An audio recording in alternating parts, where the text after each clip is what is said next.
உங்கள் வீட்டில் 45 வயது கடந்த ஆண்கள் உங்களுக்கு கணவராக இருந்தால், அவர்கள் நீண்ட நாட்கள் ஆயுளுடன் இருக்க வேண்டும் என்று நீங்கள் விரும்பினால், அவர்களை அவர்கள் நண்பர்களோடு பழகுவதற்கு அனுமதி கொடுங்கள். 6 வயசு குழந்தையா என்கிட்ட ஓடி வந்து சொல்லுது, பர்வீன் சுல்தானா, ஆமா நான் உங்க ஃபேன். 6 வயசுனா நான் ஒரு பேச்சாளரா பெருமைப்படுறதா, ஒரு தாயா ஒரு ஆசிரியரா கவலைப்படுறதான்னு தெரியல. அது கையில மொபைல் இருக்கு, அது என்ன மட்டுமா பார்க்கும்? அது என்னென்ன பார்க்குதோ. ஆனா குழந்தைகள் வளர்ப்பு என்பது ஒருபோதும் அந்த குழந்தைகளை கண்டிப்பதோ தண்டிப்பதோ இல்லை. நான் சொல்லித் தருகிறேன், ஒரு குழந்தை உங்கள் வீட்டில் இருக்கிறது என்றால் அந்த குழந்தையை நீங்கள் கண்காணியுங்கள். கண்காணிப்பு மட்டும்தான் பிள்ளையை உட்பட வைக்குமே தவிர உங்கள் கண்டிப்போ உங்கள் தண்டிப்போ கிடையாது. இங்க பாருங்க, ஒருதலை ராகம் படத்துல எங்க ஐயா டி ராஜேந்தர் சொல்வார், சுபத்ரா, நான் பேசுவது யாருக்கு புரிகிறதோ இல்லையோ, உனக்கு கூடவா புரியவில்லை? அந்த மாதிரி சொல்ற. ஜெயிச்சிட்டா கூட இருக்கிறவனுக்கு ஸ்வீட் கொடு, மந்திர சொல். ஜெயிச்சிட்டா அடுத்தவங்களுக்கு ஸ்வீட் கொடு, தோத்துட்டா நீ சாப்பிடு. வாழ்க்கையில யாரு ஸ்வீட் சாப்பிடுறாங்கன்றது முக்கியம் இல்லை சுபத்ரா, ஸ்ட்ரெஸ் இல்லாமல் வாழ்கிறோம். சாதாரணமாகத்தான் சொல்லுவீர்கள், ஆனால் அந்த சொல் முன்னால் இருக்கின்றவருடைய மனநிலையை பொறுத்து அது அம்பாக குத்துகிறது, அல்லது கத்தியாக வெட்டுகிறது, அல்லது தென்றலாக கடந்து போகிறது. முன்னால் இருக்கின்ற மனிதர்களை நீங்கள் அனுமானிக்கவே முடியாது. அதனால் உங்கள் சொல்லிலே நீங்கள் கவனம் வையுங்கள். நான் சொல்லுகின்ற இந்த மந்திர சொல் இங்கே இருக்கக்கூடிய ஆண்கள் பெண்கள் எல்லோருக்கும் பொதுவான ஒரு குடும்ப ரகசிய சொல்லை சொல்கிறேன். உலக தமிழ் சொந்தங்களே, இன்றைய காணொலியில் பெரம்பலூர் புத்தக திருவிழாவில் சொல்லே மந்திரம் என்ற தலைப்பில் பிரபல தமிழ் பட்டிமன்ற பேச்சாளர் திருமதி டாக்டர் பர்வீன் சுல்தானா பேசியதின் முழு காணொலியை தாங்க நம்ம பார்க்க போகிறோம். இந்த காணொலி 2 பாகங்களாக இருக்குது, தொடர்ந்து பாருங்கள். இன்னும் இது போன்ற பிரபல பட்டிமன்ற பேச்சாளர்களுடைய பேசிய காணொலி நம்ம சேனலில் பதிவேற்றம் செய்ய உள்ளோம்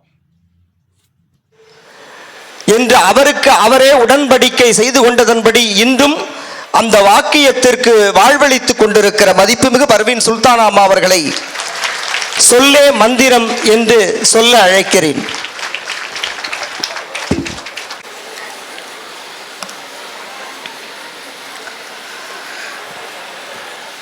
விசையுறும் பந்தினை போல்,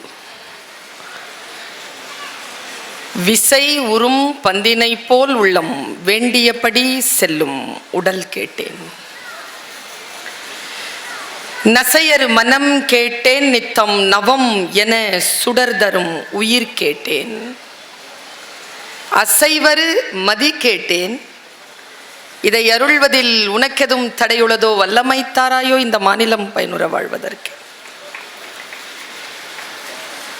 தெளிவுறவே அறிந்திடுதல், தெளிவுறவே அறிந்திடுதல், தெளிவு தர மொழிந்திடுதல், சிந்திப்பார்க்கே களிவளர உள்ளத்தில் ஆனந்த கனவு பல காட்டல், கண்ணீர் துளி வர உள் உருக்குதல், இவையாவும் நீ அருளும் தொழில்களென்றோ எனும் மகாகவி சுப்பிரமணிய பாரதியின் கல்விக்கான கடவுள் வணக்கத்தை முன்மொழிந்து பெரம்பலூர் மாவட்ட நிர்வாகம், பெரம்பலூர் மக்கள் பண்பாட்டு மையம் மற்றும் பபாசி இணைந்து பெருமையுடன் நடத்தும் 10வது பெரம்பலூர் புத்தக திருவிழா. இந்த திருவிழாவில் மிக அற்புதமான பேச்சாளர்களை அழைத்து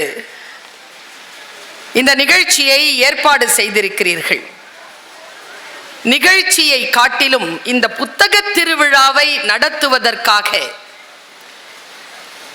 மிக அற்புதமான முயற்சிகளை எடுத்திருக்கக்கூடிய அத்துணை பேருக்கும் என்னுடைய வணக்கமும் நன்றியும் பாராட்டும் வாழ்த்தும்.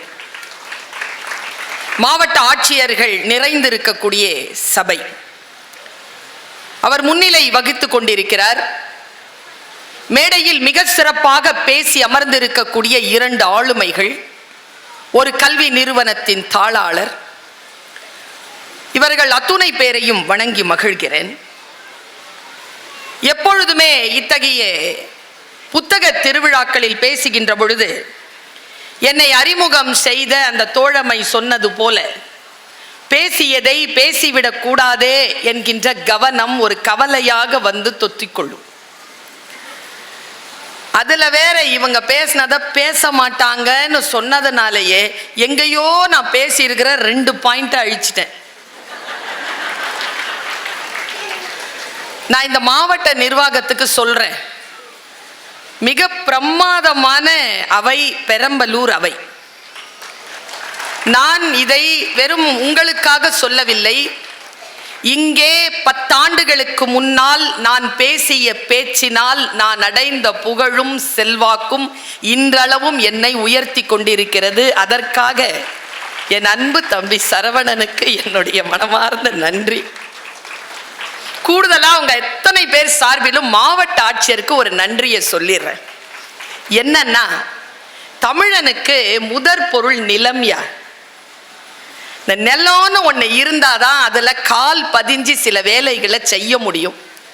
புத்தக கண்காட்சி நடத்துறது அப்படின்னா அதற்கான இடத்தை தேடுவதும் அந்த இடத்திற்காக பின்னால் ஓடுவதும் என்பதும் பெரும் பாடு என்பதனை 9 ஆண்டு காலமாக இவர்களோடு பயணிக்கின்ற நான் உணர்ந்திருக்கிறேன். அந்த கவலையை தகர்த்து எறிந்து இந்த 1.5 ஏக்கர் நிலத்தை புத்தக கண்காட்சிக்காகவே அளித்திருக்கக்கூடிய மாவட்ட ஆட்சியருக்கு எங்கள் சார்பிலே, இந்த பொதுமக்களின் சார்பிலே என்னுடைய நன்றியை நான் உரித்தாக்கிக் கொள்கிறேன். எப்பவுமே அம்மா, இன்னைக்கு நோன்பு நாள். குரான்ல ஒரு வார்த்தை இருக்கியா, என்ன வார்த்தைனா, உங்களுடைய என்ட்ரி இருக்குல்ல, உள் நுழைவு இருக்குல்ல, அது எப்படி வேணாலும் இருக்கலாம். ஆனா எக்ஸிட் இருக்குல்ல, வெளியேற்றம் இருக்குல்ல, அது ஒரு வரலாறாக இருக்கணும்.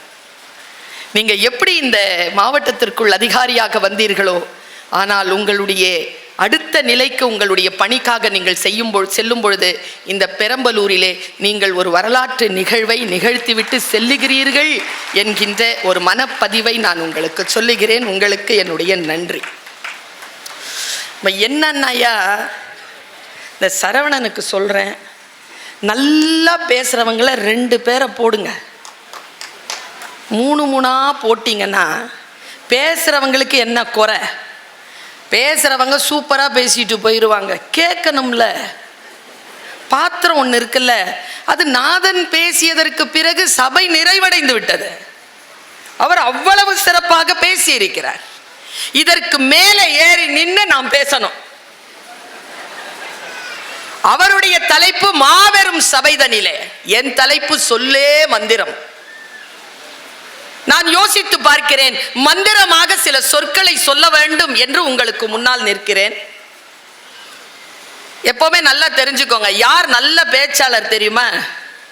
தங்கானந்தன் அண்ணா பார்க்கிறார். பல மேடைகளை கண்டவர், பல பொறுப்புகளில் இருக்கக்கூடிய பெருந்தகை. யார் நல்ல பேச்சாளர் தெரியுமா? நல்லா பேசுறவங்கெல்லாம் நல்ல பேச்சாளர் இல்லை. பேசிட்டு போனதுக்கு பிறகும் நமக்குள்ள யார் ஒருவர் பேசிக்கொண்டே இருக்கிறாரோ அவர்தான் நல்ல பேச்சாளர். அந்த சொல்லை நான் தேடிக்கொண்டு உங்கள் முன்னால் நிற்கிறேன். என்ன பேசுறது? என் சொற்கள் இதோ இந்த சில மணித்துளிகளில் உங்கள் மனதிலே மந்திரமாக பதிய வேண்டுமே என்கின்ற மிகப்பெரிய பொறுப்போடு நான் உங்கள் முன்னால் நிற்கிறேன். சில சொற்கள் இருக்கு, அந்த சொற்கள் நமக்கு புரியறதே இல்லை, கடைசி வரைக்கும் புரியறது இல்லை. அதனால் தான் ஓஷோ சொல்லுவார், சொல் என்னுடையது, பொருள் உன்னுடையது, நீ புரிந்து கொண்டதற்கும் நான் சொன்ன சொல்லுக்கும் தொடர்பே கிடையாது என்று சொல்லும். நீங்கள் புரிந்து கொண்ட பொருளுக்கும் என் சொல்லுக்கும் நான் பொறுப்பெடுக்க முடியாது என்பார் ஓஷோ. ஆனால் நான் என்ன நினைத்து சொற்களை சொல்லுகின்றேனோ அந்த சொல் உங்கள் மனதிலே நான் என்ன பொருளோடு சொல்ல விழைகிறேனோ அந்த பொருளின் தாக்கத்தை தர வேண்டும் என்பதற்காக நான் உங்கள் முன்னால் நிற்கிறேன். நான் ஒரு ஸ்டேட்மெண்ட் கொடுக்குறேன், நீங்க எல்லாம் நம்புவீங்களா? இதுல என்ன, இத்தனை பேர் வேற ரெக்கார்ட் பண்றாங்க. நீங்க நிஜமா சொல்றேன், பச்சை பிள்ளை மாதிரி ஒரு விஷயத்த சொல்றேன். நான் குழந்தைகள் போய் சொல்லாது தானே சொல்லுங்கிறீங்களா? ரொம்ப மனசுல குழந்தைத்தனமா ஒரு குழந்தை மனசோட ஒரு ஸ்டேட்மெண்ட் நான் இப்ப கொடுக்க போறேன். நான் ரொம்ப நல்ல பொண்ணு, சத்தியமா நான் ரொம்ப நல்ல பிள்ளை. ஏன் இதை சொல்றேன்னு தெரியுமா? படுத்த உடனே தூங்கிடுவேன். எனக்கு இதை பார்த்துக்கிட்டு இருக்கணும், மருந்து சாப்பிடணுன்ற அவசியமே கிடையாது. படுத்தா தூங்கிடுவேன். 7 மணி நேரம் இப்போ படுத்தாலும் தூங்கிடுவேன். நல்ல பிள்ளை தானே, மனசில் எந்த பாரமோ எதுவுமே இல்லை, தூங்கிடுவேன். இந்த நல்ல பிள்ளைக்கு ஒரு 2 வாரத்துக்கு முன்னால் ஒரு அனுபவம்.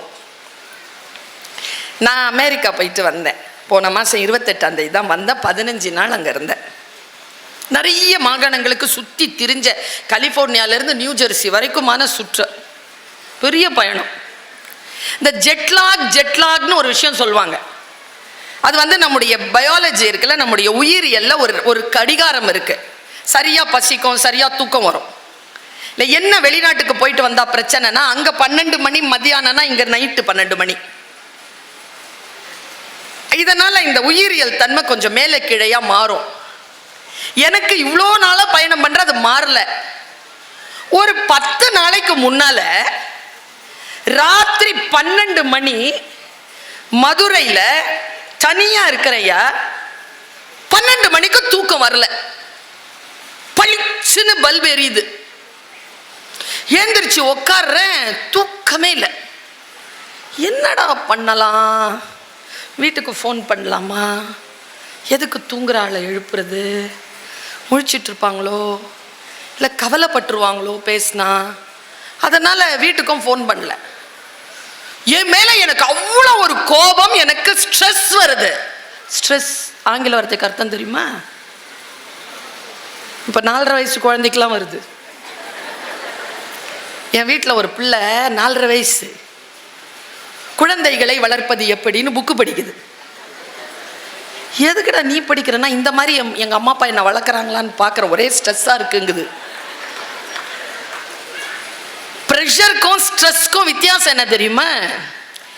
அடுத்தவங்களால வர்றதுக்கு பேர் ப்ரெஷர், நமக்குள்ள நமக்கே வர்றதுக்கு பேர் ஸ்ட்ரெஸ். எனக்கு ஸ்ட்ரெஸ்ஸாக இருந்துச்சா, என்னடா என் உடம்பு நம்ம பேச்சை கேட்க மாட்டேங்குது, படுத்தா தூங்க கோவமாக இருக்குது, என்னது இதுன்னு இப்படி திரும்பி டேபிளில் பார்த்தேன். டேபிளில் ஒரு ஸ்வீட் பாக்ஸ் வச்சுருந்தது. ஸ்வீட் பாக்ஸ், இனிப்பி பொட்டி. அதை திறந்து பார்த்தேன். 2 சூப்பராக நிறைய ஸ்வீட்ஸ் வச்சுருந்தது. அதில் 2 பெரிய ஸ்வீட் இருந்தது. நான் யூஸ்வலாக ஸ்வீட் சாப்பிட மாட்டேன், எனக்கு சுகர் கிடையாது. அதனால தான் சுகர் கிடையாது. எங்கள் அம்மா அப்பாவுக்கு கிடையாது, நான் ஸ்ட்ரெஸ் எடுத்துக்கிறது இல்லை, அதனால் எனக்கு சுகர் இல்லை. அன்னைக்கு எனக்கு தோணுச்சியா அந்த சுகரை நான் சாப்பிடணும்ட்டு 2 பெரிய ஸ்வீட்டை எடுத்து கபகபன்னு சாப்பிட்டு தண்ணி குடிச்சேன் பாருங்க, மூளை அப்படியே சாந்தமாய் தூக்கம் வந்துருச்சு. தூங்கிட்டேனா, காலையில் 6:30 மணிக்கு எந்திரிச்சேன். 6:30 மணிக்கு பளிச்சுன்னு வந்த ஒரு சொல்ல மந்திரமாக கொடுக்குறேன். ஸ்வீட் சாப்பிட்டா ஸ்ட்ரெஸ் போகும். இது ஒரு ஸ்டேட்மெண்ட்டா? அது இல்லை ஸ்டேட்மெண்ட்டு. சொல்ல இருக்கிற மந்திரம் என்ன தெரியுமா? அப்புறமா தாங்க எனக்கு ஒரு விஷயம் புரிஞ்சுது. நம்ம ஜெயிச்சிட்டா நம்மளை சுற்றி இருக்கிறவன் ஸ்வீட்டு குடி ஸ்வீட்டு குடு ஸ்வீட்டு குடுன்னு ஏன் கேட்குறான்?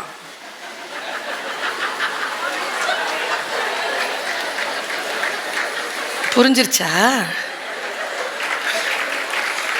அனுபவிச்சிருக்கீங்களா? அவனுக்கு சொல்லட்டுமா? ஒருதலை ராகம் படத்தில் எங்கள் ஐயா டி ராஜேந்தர் சொல்வார், சுபத்ரா, நான் பேசுவது யாருக்கு புரிகிறதோ இல்லையோ உனக்கு கூடவா புரியவில்லை? அந்த மாதிரி சொல்கிறேன்.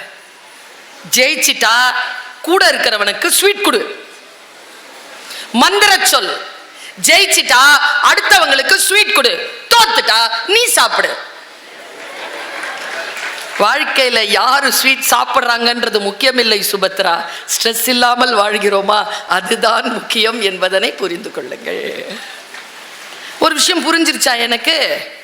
ஒன்றும் இல்லை, எங்கள் ஐயா நாதன் சார் பெரிய அறிவாளி, பெரிய பொறுப்பில் இருக்கிறவர், வழக்கறிஞர், உயர் நீதிமன்ற வழக்கறிஞர், பேச்சு சுதந்திரத்தில் இப்பொழுது முனைவர் பட்டத்திற்கு முயன்று கொண்டிருக்கிறார். ஒரு 6 மாதத்தில் அவர் இங்கே வந்துட்டீங்கல்ல, அடுத்த வாட்டி வரும்போது முனைவர் அப்படின்னு தான் வருவீங்க. அவ்வளோ பெரிய ஒரு மனுஷன். அவர் மனைவியை பற்றி ஒரு கமெண்ட் ஒன்று கொடுத்தாரா? நாங்கள் சண்டை போடுறோம், பிரச்சனை பண்ணுறோம். உங்களுக்கு தெரியுமாயா, இந்த மார்ச் 8ஆம் தேதி வேற வருது. உங்களுக்கு ஏதாவது சொல்லிட்டு போகணும்னு எனக்கு தோணுது. ஒன்றும் இல்லை, எனக்கு தெரிஞ்சு நம்ம நாட்டில் இருக்கிற பொம்பளைங்களுடைய நிலைமையை சொல்கிறேன். ஒரு பெருசாக கவுன் போட்டுக்கிட்டாருன்னா பொம்பளைங்க மாதிரி ஆர்கியூ பண்ணுறோம். நாங்களாவது ஆர்கியூ பண்ணுறோம், நீங்கள் ஜட்ஜ்மெண்ட்டில் கொடுக்குறீங்க. நாங்கள் பரவாயில்லங்கிற நான். நம்ம ஊரில் ஒரு லேடி 40 வருஷம் ஒரே ஆணோட குடும்பம் நடத்தி இருக்கு. நம்ம அம்மா மாதிரி, நம்ம வீட்டிலலாம் அப்படி தானே.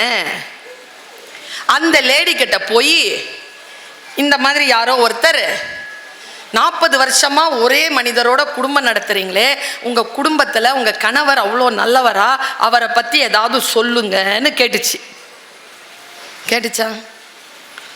இந்த அம்மா சொல்லுச்சு ஒரு பதில். நான் மொழியாசிரியை, 300 பக்கத்தில் கூட மொழிபெயர்க்க முடியாத ஒரு சொல் மந்திரத்தை அது சொன்னது. 40 வருஷமா குடும்பம் நடத்துறிய உங்க வீட்டுக்காரரை பத்தி சொல்லுங்கம்மான்னு சொன்ன உடனே அந்த அம்மா சொன்ன பதில்,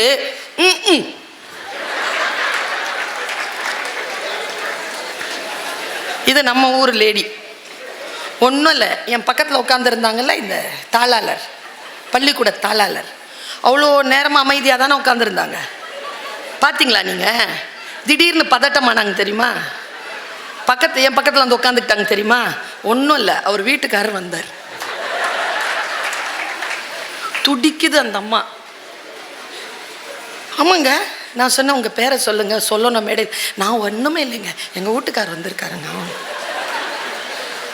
இந்த அம்மாட்ட கேளுங்களேன், இந்த பதில் தான் வரும். வெளிநாட்டில் வர பெண்கள் இருக்காங்களே, இதுதான் ஐயா வழக்கறிஞர் ஐயா பேசியதற்கான உண்மையான பொருளை நாம் புரிந்து கொள்ள வேண்டும் என்பதற்காக நான் சொல்லுகிறேன். நான் சொல்லுகின்ற இந்த மந்திர சொல் இங்கே இருக்கக்கூடிய ஆண்கள் பெண்கள் எல்லோருக்கும் பொதுவான ஒரு குடும்ப ரகசிய சொல்லை சொல்கிறேன். வெளிநாட்டில் 65 வயதான ஒரு பெண் சிரிச்சுக்கிட்டே இருக்குங்க, சந்தோஷமா இருக்கு. நம்ம ஊர்ல பாருங்க, பெர்னாட் ஷா சொல்றது மாதிரி 40 வயசுல செத்து போயிடுறாங்க, புதைக்கிறதுக்கு தான் 60-70 வயசு ஆயிடுது. வாழைப்பூ மாதிரியே இருக்கிறது, ஒரு சந்தோஷம் இல்லை, ஒரு மனசுல ஒரு திடம் இல்லை. என்னத்தை ஏதோ காலம் இருக்கு, என் பிள்ளைங்களுக்காக. அவர் சொன்னார் தெரியுமா, எனக்கு அந்த பேச்சாளர்கிட்ட பிடிச்சது என்ன தெரியுமா? நான் நினைத்தேன் மாபெரும் சபை என்பது பொதுமக்கள் என்று இல்லை, உனக்கு நீதான் மாபெரும் சபை. உனக்குள் நீ எழுந்து நின்றால் அந்த சபையிலே எந்த சபையில் வேண்டுமானாலும் நீ ஜெயிக்கலாம்னு சொன்னார்ல, அந்த சொல்லிற்கான பொருளை நான் உள்வாங்கிக் கொண்டு இதை சொல்றேன். 65 வயசுல ஒரு அம்மா கலகலன்னு சிரிக்குதுங்க, சந்தோஷமா இருக்குது. அவர்கிட்ட போய் ஒரு ஆள் கொஸ்டின் கேட்கிறாரு, இந்த மைக்கை நீட்டி இங்கிலீஷ்ல. You seems to be very happy, are you happy? நீ மிகவும் மகிழ்ந்து இருக்கிறாயே, நீ சந்தோஷமாக இருக்கிறாயா? அந்த பொண்ணு சொல்லிச்சு, எஸ் ஐ எம் ஹாப்பி. அடுத்ததா ஒரு கேள்வி கேட்டார், ஆர் யூ மேரிட்? உனக்கு கல்யாணம் ஆயிடுச்சா? நீங்கள்லாம் சொல்வீங்க இல்லைன்னு. அந்த அம்மா சொன்ன பதில், எஸ் ஐ எம் மேரிட்.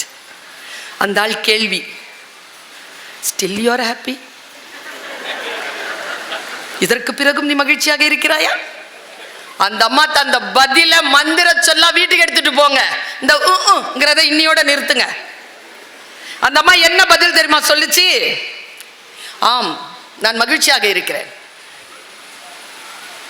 அப்படி என்றால் உங்கள் கணவருக்கு நீங்கள் நன்றி சொல்ல வேண்டுமே. You give thanks to your husband. அந்த பொண்ணு சொல்லிச்சிங்க, ஐ வாண்ட். நான் அவருக்கு நன்றி சொல்ல மாட்டேன். ஏன்னு கேட்டதுக்கு அந்த அம்மா சொன்ன பதில் தாங்க சூப்பர் பதில். நான் மகிழ்ச்சியாக இருப்பதற்கும் என் கணவருக்கும் தொடர்பில்லை. மார்ச் 8 வருதா? தொடர்பில்லை சொல்லிட்டு அந்த அம்மா சொல்லிச்சு, இவரை திருமணம் செய்வதற்கு முன்னாலும் நான் மகிழ்ச்சியாக இருந்தேன், இவரை திருமணம் செய்கின்ற அந்த வினாடியிலும் மகிழ்ச்சியாக இருந்தேன், இதோ இப்பொழுதும் நான் மகிழ்ச்சியாக இருக்கிறேன். மகிழ்ச்சியாக இருக்க வேண்டும் என்பது என் முடிவு. நான் என் மகிழ்ச்சியை யார் கையிலும் கொடுப்பது இல்லை. நீங்க ஏன் அந்த ஆள் மேல சாஞ்சுக்கிட்டு மூச்சு முட்டை வச்சுக்கிட்டு இருக்கிறீங்க? இந்த பெண்களுக்கு ஒரு குறிப்பு கொடுக்கவா? உங்கள் வீட்டில் கணவன்மார்கள் 45 வயதை கடந்திருந்தால், என்ன இப்படி சொல்றாங்க பர்வீன் சுல்தானான்னு பார்க்காதீங்க, அனுபவித்து சொல்கிறேன். உங்கள் வீட்டில் 45 வயது கடந்த ஆண்கள் உங்களுக்கு கணவராக இருந்தால், அவர்கள் நீண்ட நாட்கள் ஆயுளுடன் இருக்க வேண்டும் என்று நீங்கள் விரும்பினால், அவர்கள் நண்பர்களோடு பழகுவதற்கு அனுமதி கொடுங்கள். சரியா?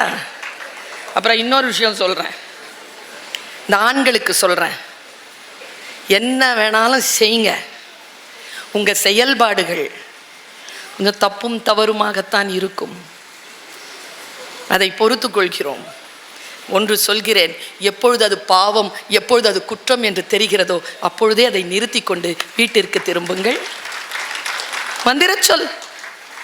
குடும்பம் வாழ வேண்டும் என்று சொன்னால் நாம் எப்படி இருக்க வேண்டும், ஒரு பெண் ஒரு ஆண் எப்படி இருக்க வேண்டும் என்பதற்காக நான் இந்த தகவலை உங்களுக்கு சொன்னேன். இங்க பாருங்க, ஐயாவுக்கு நான் மாபெரும் சபைதனில் புத்தகத்தை ஒரு நாள் கொடுத்தேன். இந்த 2-3 நாட்களுக்கு முன்னால் கொடுத்தேன். ஐயா இதை படிச்சிருங்க ஐயா, பிரமாதமா இருக்கு. நான் படித்தேன். உதயச்சந்திரன் என்கின்ற ஒரு மா மனிதர் நாம் வாழும் காலத்தில் வாழ்கின்ற ஒரு அறிவு ஜீவி. அவரை நாம் வாசிக்க வேண்டும் என்று சொன்னால், அவரை நாம் புரிந்து கொள்ள வேண்டும் என்று சொன்னால், அவருடைய எழுத்துக்களை, அவருடைய பேச்சுக்களை நாம் பின்தொடர வேண்டும். உங்களுக்கு ஏதேனும் ஒரு புத்தகத்தை அறிமுகம் செய்யுங்கள் என்று சொன்னால், நான் இப்பொழுதுதான் 2 நாட்களுக்கு முன்னால் நெடுநேரம் என்று பெருமாள் முருகன் அவர்கள் எழுதிய ஒரு புத்தகத்தை எனக்கு திருவள்ளூர் புத்தக கண்காட்சியில் பரிசாக தந்தார்கள். அதை நான் படித்து முடித்தேன். இதோ இந்த மாபெரும் சபைதனில் புத்தகத்தை படித்து முடித்தேன். 1 வாரம் தான் நான் படித்து நிறைவு செய்தேன். நிறைவு செய்து இது ஐயாவுக்கு கொடுத்தால் 4 பேருக்கு போய் இன்னும் சேரும் என்பதற்காக ஐயாவிடம் அதை கொடுத்தேன். அதில் 2 செய்திகளை மட்டும் நான் சொல்கிறேன். என் மனதை ஆழமா, நான் ஒரு மொழி ஆசிரியை, நாம் எல்லோரும் நினைக்கிறோம் சாதாரணமாகத்தானே பேசுகிறோம் என்று கிடையாது. அந்த சொற்கள் முன்னால் இருக்கின்ற மனிதர்களிடத்தில் மிகப்பெரிய தாக்கத்தை ஏற்படுத்துகிறது.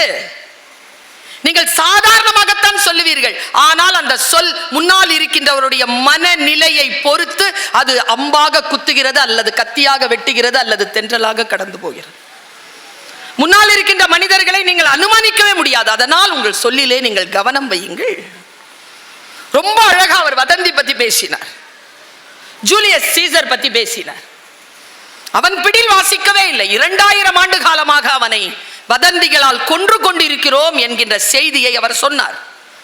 இந்த விஷயத்தை உதயச்சந்திரன் ஒரு மிகப்பெரிய அறிஞனுடைய வாக்கு மூலமாக மாபெரும் சபைதனில் என்கின்ற புத்தகத்தில் பதிவு செய்கிறார். அதை நான் உங்களுக்கு கடத்துகிறேன். அவர் சொல்றார், வதந்திகள், அப்பா, ஒரு சொல்ல யாராவது அவளை பத்தி தெரியுமா? என்ன சொல்லு, சரியில்லை, ஆமாப்பா எனக்கும் தெரியும், அது சரியில்லை. ஜெனரலைஸ் பண்றது இருக்குல்ல, டோன்ட் ஜெனரலைஸ், பி ஸ்பெசிபிக். பொதுவாக ஒரு குற்றச்சாட்டை முன்னால் வைப்பது. பாருங்க, அவர் சொல்கிறார், வதந்திகள் அறிவாளிகளின் காதுகளை எட்டும் பொழுது கவனம். வதந்திகள் அறிவாளிகளின் காதுகளை எட்டும் பொழுது அவை மரணித்து விடுகின்றன. பொறாமைக்காரர்களால் வதந்தி உருவாக்கப்பட்டு முட்டாள்களால் பரப்பப்பட்டு மிகவும் அறிவு கெட்ட மூடர்களால் அங்கீகரிக்கப்படுகிறது. என்ன சொல்? நான் ஒரு சின்ன வயசுல இருந்து கத்திக்கிட்டு இருக்கிறேன். பெண்களை பற்றியோ குழந்தைகளை பற்றியோ இளைஞர்களை பற்றியோ தவறான கருத்துக்கள் ஏதேனும் வந்தால் நீங்கள் அதை ஃபார்வர்ட் செய்யாதீர்கள், டிலீட் செய்யுங்கள் என்று சொல்வேன். அதை மரணிக்க வைப்பதுதான் நாம் செய்யக்கூடிய அறச்செயல் என்று உதயச்சந்திரன் தன்னுடைய புத்தகத்தில் பதிவு செய்கிறார். மொழி பத்தி அவர் ஒரு விஷயத்தை சொன்னார், அதை சொல்லிட்டு நான் என் பேச்சுக்குள் நுழைகிறேன். எனக்கு ஒரு 5 மொழி தெரியும். நான் சரளமா பேசுவேன். ஹிந்தி, உருது, அரபி, ஆங்கிலம், தமிழ்.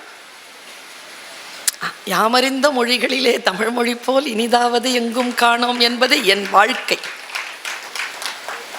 மொழி இருக்குல்ல, இன்றைய இந்த குழந்தைகள் வந்து இருக்கிறீங்கல்லப்பா, எனக்கு முதல்ல உங்களை நான் பாராட்டுறேம்மா. சாதாரணமா பொதுமக்கள் தான் நிரம்பி இருப்பார்கள். நீங்கள் பள்ளிக்கூடங்களை சொல்லி அமர வைத்து, கல்லூரிகளை சொல்லி அமர வைத்து, குழந்தைகளையும் இந்த நிகழ்ச்சி இதோ 9 மணி ஆகிறது. பிள்ளைகள் அப்படி நாற்றங்காலில் நடப்பட்ட நாற்று போல அப்படி உட்கார்ந்து கேட்டுட்டு இருக்காங்க என் பிள்ளைகள். இவ்வளோ பெரிய ஒரு வாய்ப்பு தெரியுமா நீங்கள் இந்த சமூகத்தை உருவாக்குவதற்கு? குழந்தைகளை கவனமாக கேளுங்க. சொல்லுகிறார், தொடக்க பள்ளியில் பயிலும் 60% மாணவர்களுக்கு எழுத படிக்க தெரியவில்லை. எனக்கு கவலையா இருக்குது. 60 விழுக்காடு பிள்ளைகளுக்கு எழுத படிக்க தெரியவில்லை. ஏன் தெரியுமா? இதுல டச் பண்றாங்க, பார்த்துக்கிட்டே இருக்காங்க. கேட்பதோ வாசிப்பதோ எழுதுவதோ குறைந்திருக்கிறது. அவர் சொல்றார், அடுத்து போட்டதுதான் நான் இந்த சபையிலே இதை பேசுவதற்கு காரணம். பிள்ளைகளுக்கு மொழி தெரியவில்லை என்று சொல்லுவதற்கு நான் யார்? இதை சொல்லிவிட்டு நான் போய்விடலாம்ல, அது அல்ல என் நோக்கம். ஒண்ணுமே தெரியாது, பேசிக் தமிழ் எடுப்பேன். நான் குஜராத் பொண்ணுக்கு பேசிக் தமிழ் எடுத்த, அது கண்ணீரோட வந்து எனக்கு நன்றி சொல்லுச்சு. நான் பெற்ற பரிசுகளில், நான் பெற்ற ஊதியங்களில் ஆக பெரிய பரிசு அந்த கண்ணீர் துளிதான். அவ அழுதுட்டே சொன்னான், தேங்க்யூ, எனக்கு இப்பொழுது தமிழ் வாசிக்க பேச தெரியும், நீங்கள் தான் காரணம், நன்றி. அழுதா பாருங்க, அந்த துளிதான் எனக்கான ஊதியம் என்று நான் நினைத்தேன். நான் மொழி ஆசிரியர். அடுத்த ஒரு ஸ்டேட்மெண்ட் கொடுக்கிறார், என்னை அச்சுறுத்துகிறது அந்த ஸ்டேட்மெண்ட். நம் குழந்தைகளுக்கு மொழி தெரியவில்லை என்பது நான் அறிந்த செய்தி. இன்னும் கவலையான செய்தி என்ன தெரியுமா? நேச்சுரல் லாங்குவேஜ் ப்ராசஸிங் என்கின்ற இயற்கை மொழியியல் ஆய்வு முறை, இயற்கை மொழியியல் ஆய்வு முறை இதை உறுதிப்படுத்துகிறது. என்னன்னா, இதன் மூலம் கணினிகள் உலக மொழிகளை வேகமாக கற்கின்றன. நான் எங்க கவலைப்படுறேன்னா, மனிதர்கள் மொழி இழக்கிறார்கள். மனிதனால் கண்டுபிடிக்கப்பட்ட எந்திரம் மொழி கற்றுக்கொண்டிருக்கிறது என்றால் இதுதான் நம் எதிர்காலத்தை தீர்மானிக்க போகிறது. இதோ மந்திர சொல்லை சொல்கிறேன். மனிதன் தான் பிறந்ததனால் கிடைத்த அந்த சிந்தனை அறிவுதான் மொழி. அதை மழுங்கடித்து விட்டு அது யாருக்கோ தாரை வார்த்து கொடுப்பது இந்த வருங்காலத்திற்கு நன்மை விளைவிக்காது. நாம் கவனமாக இருக்க வேண்டும். நீங்க நினைக்கிறீங்களா புத்தக கண்காட்சியினுடைய நோக்கம் என்ன தெரியுமா? உதாரணத்துக்கு சொல்றேன், சரவணனுக்கு தான் தெரியும், மாவட்ட ஆட்சியருக்கு தெரியும். எங்களை மாதிரியான பேச்சாளர்களை டெய்லி 3 பேரை கூப்பிட்டு உங்களுக்கு பேச வைக்கிறதுனா எவ்வளவு செலவாகும்னு. இந்த மேடையை அமைத்து இந்த பந்தல் போட்டு உங்களை பேசுவதற்காக கேட்க வைக்கிறார்களே, இந்த பயிற்சி எதற்கு என்றால் அங்கே வைத்திருக்கக்கூடிய புத்தக கடைகளுக்கு போய் நீங்கள் புத்தகம் வாங்க வேண்டும் என்பதற்காகத்தான், பேச்சை கேட்பதற்காக அல்ல. புத்தக கண்காட்சி படித்துவிட்டு அந்த படிப்பினால் வரக்கூடிய பலனை நீங்கள் எப்படி புரிந்து கொள்வீர்கள் என்பதற்காகத்தான் பேச்சாளர்களை அழைத்து பேச வைக்கிறார்கள். புத்தகம் வாங்குங்கள், மொழி அறிவை அதிகப்படுத்திக் கொள்ளுங்கள், வாசிப்பதில் நீங்கள் முன்னணியில் நில்லுங்கள். குழந்தைகள் எதை படிக்கிறார்கள்? ஒன்றும் இல்லைங்க, ஒரு வாரத்துக்கு முன்னாலேங்க 6 வயசு குழந்தையா என்கிட்ட ஓடி வந்து சொல்லுது, பர்வீன் சுல்தானா, ஆமா நான் உங்க ஃபேன். 6 வயசுனா நான் ஒரு பேச்சாளரா பெருமைப்படுறதா, ஒரு தாயா ஒரு ஆசிரியரா கவலைப்படுறதான்னு தெரியல. அது கையில மொபைல் இருக்கு, அது என்ன மட்டுமா பார்க்கும்? அது என்னென்ன பார்க்குதோ. ஆனா என்ன தெரியுமா, அந்த குழந்தை கையில் அது இருப்பது பெரிய விஷயம் இல்லை, அதை நாம் கண்காணிக்கிறோமா? அந்த குழந்தை சரியான நிலையில் சென்று கொண்டிருக்கிறது என்கின்ற கண்காணிப்பு நமக்கு இருக்கிறதா? குழந்தைகள் வளர்ப்பு என்பது ஒருபோதும் அந்த குழந்தைகளை கண்டிப்பதோ தண்டிப்பதோ இல்லை. நான் சொல்லித் தருகிறேன், ஒரு குழந்தை உங்கள் வீட்டில் இருக்கிறது என்றால் அந்த குழந்தையை நீங்கள் கண்காணியுங்கள். கண்காணிப்பு மட்டும்தான் பிள்ளையை உட்பட வைக்குமே தவிர உங்கள் கண்டிப்போ உங்கள் தண்டிப்போ கிடையாது. இங்க பாருங்க, 3 செய்திகளை உங்களுக்கு கொண்டு வந்திருக்கிறேன். இந்த புத்தக கண்காட்சியில் நீங்கள் மறந்து விடவே கூடாது என்பதற்காக நான் சொல்லுகின்ற இந்த செய்தி எல்லாம் ஒவ்வொரு பொருண்மையில் அடங்கி இருக்கக்கூடிய வீரியம் மிகுந்த விதைகள். நம்ம எல்லாருக்கும் உயிர் இருக்கு இல்லைங்க, நம்ம எல்லாரும் உயிரோட தானே இருக்கோம். இவ்வளவு சந்தோஷமான விஷயம் தெரியுமா? சிரிக்கலாம்ல, எவ்வளவு பெரிய விஷயங்க அது. சத்தியமா நம்புங்க. நேற்று நைட்டு இருந்த 800 கோடி மக்கள்ல இருந்து 5 லட்சம் பேர் இன்னைக்கு காலையில உயிரோட இல்லை. நம்மளை இயற்கை விட்டு வைத்திருக்கிறது, நாம் உயிரோடு இருக்கிறோம். நான் இதுவரைக்கும் 532 பிரைஸ் வாங்கியிருக்கேன். 180 அதுல ஸ்போர்ட்ஸ். கபடி சூப்பரா ஆடுவேன் நான். அது ஆடுறதுக்கு ஒரு கணக்கு இருக்குது. இந்த ஆண்களின் மீது எனக்கு எப்பொழுதும் அவர்கள் சுதந்திரத்தின் மீது எனக்கு கவனம். நம்மளை மட்டும் பாண்டியாட விட்டுட்டு இந்த பாண்டை மட்டும் பாண்டியாட வைத்து விட்டு நீங்கள் கபடி ஆடுகிறீர்கள். நாங்களும் வந்து விட்டோம் கபடி ஆடுவதற்கு. எனக்கு ரொம்ப பிடிக்கும் கபடி. ஆனா யோசிச்சு பார்த்திருக்கேன், என்னுடைய லைஃப்ல நான் அவ்வளவு விருப்பப்பட்டிருக்கிறேன். ஸ்போர்ட்ஸ் 180 பரிசு வாங்கியிருக்கேன். ஆனா இன்னைக்கு நான் ஸ்போர்ட்ஸா இல்லையே, ஸ்போர்ட்ஸ் டீச்சர் இல்ல. நான் ஸ்போர்ட்ஸ் டீச்சரா போயிட்டு நான் மீண்டு வந்துட்டேன். அது நான் இல்ல. பர்வீன் சுல்தானா அது இல்ல. பர்வீன் சுல்தானுடைய ஸ்பார்க் எது தெரியுமா? தமிழ். அதான் அவளுடைய ஸ்பார்க். ஒரு மொழிக்கு என்ன இருக்குதோ அதை நீங்கள் விழிப்புணர்வோடு இருந்தால் வர்ணர் பத்திக்கிற மாதிரி அந்த வெளிச்சத்தோடு உங்கள் வாழ்க்கை போகும் என்பதனை நீங்கள் மந்திர சொல்லாக உள்வாங்கி வைத்துக் கொள்ளுங்கள். இது இப்பவும் புரியல. டாக்டர் படிச்சுட்டு ஐஏஎஸ் அதிகாரிகள் ஆனவங்க உண்டு. ஏன்னா அவங்களுடைய ஸ்பார்க் மெடிக்கல் இல்லை, அவங்க ஸ்பார்க் நிர்வாகம். ஸ்பார்க்ங்கிறது தமிழ் மொழி, அது என்னுடைய ஸ்பார்க். நீங்க எதுவுமே கொடுக்க வேண்டாங்க. உங்ககிட்ட நான் பேசுறேன்ல, இதோ என்னை பார்த்து கொண்டிருக்கிறீர்கள், இதை விட பெருமதியானது வேறு எதுவுமே கிடையாது. நான் சொல்லுவது உங்களுக்கு புரிகிறது, உங்கள் புரிவது போல் என் மொழி இருக்கிறது. இந்த மொழியை நான் சொல்லிக்கொண்டே இருக்கிறேன். இதோ இப்பொழுது இறந்தாலும் டைரக்டா சொர்க்கம் தான். இதனால் வரக்கூடிய பொருள் அல்ல, புகழ் அல்ல என் நோக்கம். உனக்கு புரிகிறதா? இவ்வளவுதான். நான் எப்பவுமே சொல்றேன், கீழே கிடந்தா கயிறுங்க, கருத்தேற்றினால் தாலி, கருத்தேற்றினால் கங்கணம். கருத்தேத்தணும்ல, வெறும் சோறு தான். கருத்தேத்தினா பிரசாதம். வெறும் பேச்சு தான். கருத்தேத்தினா சத்சங்கம். வெறும் கட்டடம் தான். கருத்தேத்தினா கோவில். வெறும் பயணம் தான். கருத்து ஏற்றினால் புனித பயணம். கருத்து ஏற்கணுமே, சொல்தான். அதில் கருத்து ஏறினால் அது மந்திரம். என்னில் ஏதோ ஒன்றை திறந்து விட்ட என் மனக்கண்களின் வெளிச்சத்தை பாய்ச்சிய ஒரு சம்பவத்தை நான் சொல்லுகிறேன். ரோஜா அத்தர், ஒரு மிகப்பெரிய ரோஜா அத்தர் லெகசி கொண்ட, பாரம்பரிய புகழ் கொண்ட ஒரு வியாபாரி தன்னுடைய ரோஜா